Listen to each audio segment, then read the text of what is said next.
di présenté wu man maay Cheikh Sarr di responsable surveillance épidémique de la région médicale de Thiès ni ñu tuddee direction régionale de la santé. donc man maay saytu lépp lu jëm ci wàllu feebar yi nga xamante ni mën na wàllante wala tas ci biir askan bi ak ñàkk yi ci région médicale bu Thiès. waaw ndaje tey bi liñ ci doon xaar mooy que ni dañu gis ni jamono ñu toll ni gis nañu feebar yu bëri mi ngi tasaaroo ci àdduna bi ci réew yi ba tax na comme ku wax événement rek wax ni nit ñu bëri ñu fay daje ba tax li naan surveillance dañuy fàggandiku di yee askan bi que yenn feebar yi suñ ko gisee rek ñu mën cee taxaw mën ko yóbbu ci bërëbu fajukaay yi ñu mën leen a jël en charge ni mu waree ba nga xamante ni du tasaaroo ci biir askan bi ba tax na ñu woon journalistes yi mën a wentete ñoom xalaat ci feebar yi nga xamante ne moom mu ngi am ci li ñu naan surveillance épidémique dañ koy surveiller muy lay maladie prioritaire. waaw léegi sunu li ñuy xaar ci taskatu xibaar yi mooy ñuy yóbbu ay message lu ñuy wax li tax feebar bu ne li nga xamante ni moo koy mandargaal ñu mën cee yee askan bi buñ ko gisee ma ne ñun kat lii kat waxoon nañ ko gis lii na nga dem ci bérébu fajukaay muy lépp loo xam ne gis nga ko ci sa yaram te nekkut ci woon xamoo ko woon demal ci bérébu fajukaay bi ñun saytul la ko ba xam lan la. beneen bi tam li nga xamante ni mooy yéen nga feebar yi nga xam ne xam nañ ko muy wàllu siburu nit ñi di mën a jëfandikoo sànke yi lu jëm ci ndox mi di naan lekk yi ñuy jëfandikoo yëpp nit ñi di ci boole cet gu am solo nga xamante di raxas loxo yi bala ñuy lekk wala saa yu ñu génnee wala ñu jóge ci toilette yi wala bu ñuy togg ñi nga xam ne ñoo féete ci wàllum togg bi ñoom itam avant ñuy def lenn ñuy raxas seen i loxo suñu paree itam ñuy raxas seen loxo loolu mooy tax ñu mën a xeex feebar yi nga xam ne moo jëm ci wàllu biiru daw yi ak li naan choléra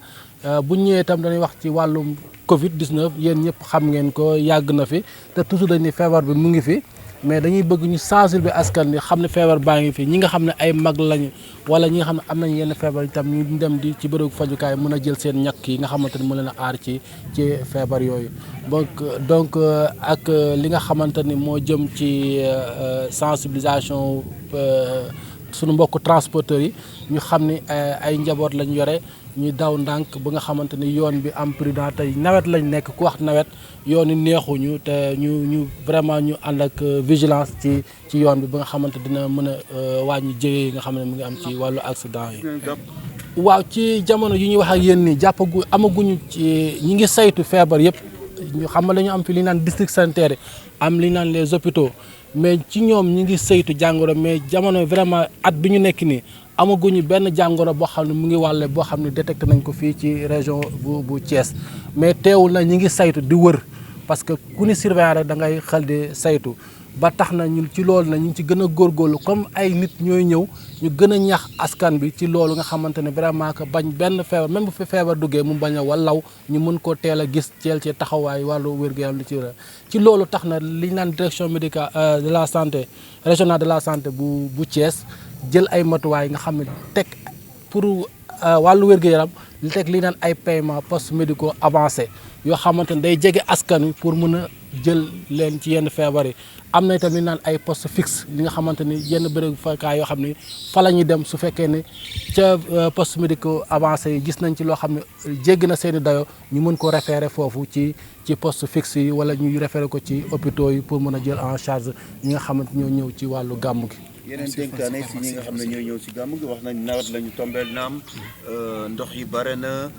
yooyu bare na gis nañ tàng na également voilà yan bataaxal ngay dénkaat ñi nga xam ne ñooy ñëw. voilà ci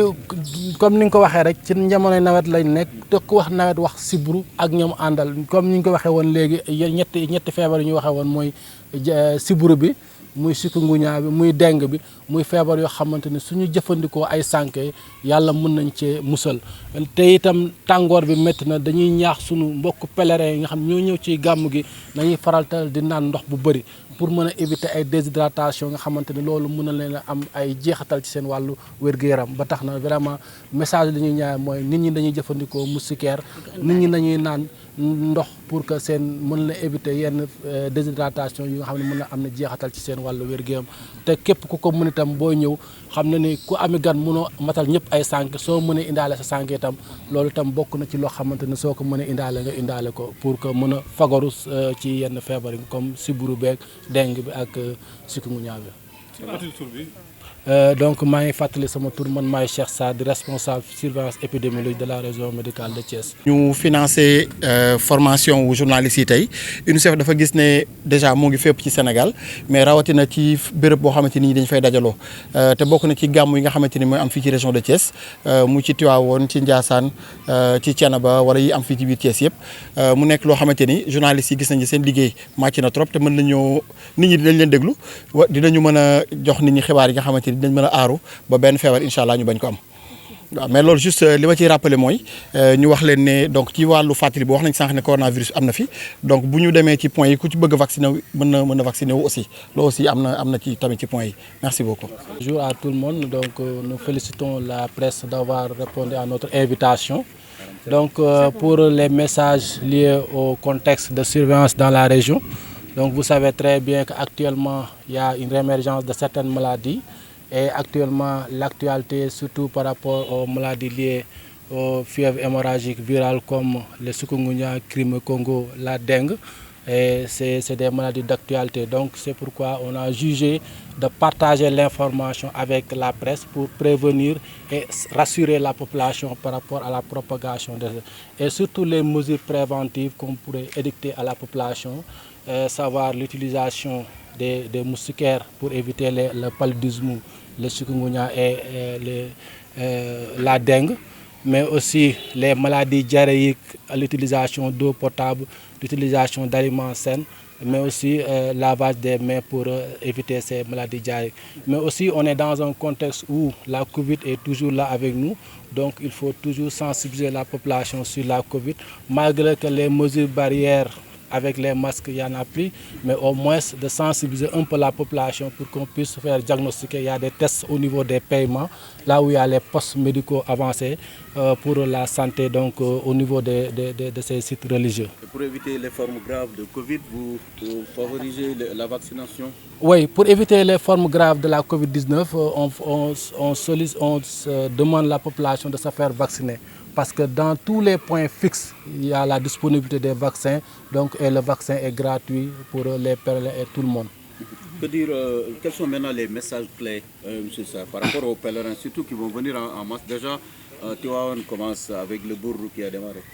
Donc le message clé, surtout, le premier message, c'est à l'endroit des transporteurs, comme c'est eux qui vont ramener les populations vers les lieux sains. Donc vraiment de veiller sur la conduite, vraiment que pour s'assurer qu'un gamme avec zéro accident, si c'est possible, nous prions Dieu de nous donner ça. Mais aussi de demander aux populations, surtout de veiller sur les maladies qui sont inexpliquées ou de survenir. Donc ce n'est pas la cause de se rapprocher auprès des structures, d'aller directement au niveau des structures de santé la plus proche pour qu'on puisse diagnostiquer et prendre en charge les cas. Par rapport surtout aux maladies diarrhéiques, donc on demande à la population le lavage régulier des mains avec de l'eau et du savon, l'utilisation d'eau potable, mais aussi l'utilisation des aliments sains, donc avec lavage de tous les fruits, légumes, etc. Donc par rapport à la Covid, comme vous l'avez dit tout à l'heure, la prévention c'est la vaccination. Et pour le paludisme, c'est l'utilisation des moustiquaires imprégnés que nous recommandons les populations d'utiliser vraiment les moustiquaires imprégnés pour éviter les cas de paludisme. On est en période de canicule également. Voilà, donc je reviens par rapport aux canicules. On est en période de canicule, il faut boire régulièrement de l'eau pour éviter la déshydratation, donc qui peut avoir des conséquences sur notre santé. Donc c'est ça qu'on demande aux populations, de boire régulièrement de l'eau pour qu'on puisse éviter les déshydratations. Et quelle est la mission attendue des professionnels des médias, des acteurs communautaires? Donc les acteurs, c'est la même mission que la presse, c'est de sensibiliser la population sur les mesures de prévention liées à la santé. Donc de veiller sur les maladies sous surveillance épidémique, les maladies prioritaires qu'on a citées tantôt tout à l'heure. Donc tout ce qui est paludisme, chikungunya, fièvre hémorragique, tout ça, c'est de veiller sur ces maladies et de notifier ces cas au personnel de santé. Mais aussi de véhiculer des messages par rapport à l'hygiène de vie, l'hygiène alimentaire, donc surtout au niveau des domiciles, hygiène de l'eau, donc même aussi la gestion des ordures, tout ça, vraiment, c'est des messages que nous attendons des acteurs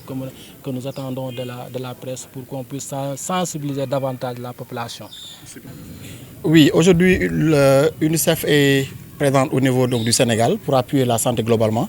mais appuie principalement la communication pour les gamous. Les gamous de Tivaouane, de Thiénaba, de Ndiassane et les autres gamous qui se font au niveau de Thiès, vraiment pour rassurer les communautés, mais aussi pour les sensibiliser afin de ne pas être contaminés de n'importe quelle maladie. Donc nous sommes là en appui à la direction régionale, nous sommes avec eux dans le cadre des activités de communication et nous ne cesserons, Inch'Allah, de les appuyer pour au moins afin d'améliorer les conditions qui seront donc bonnes pour les populations.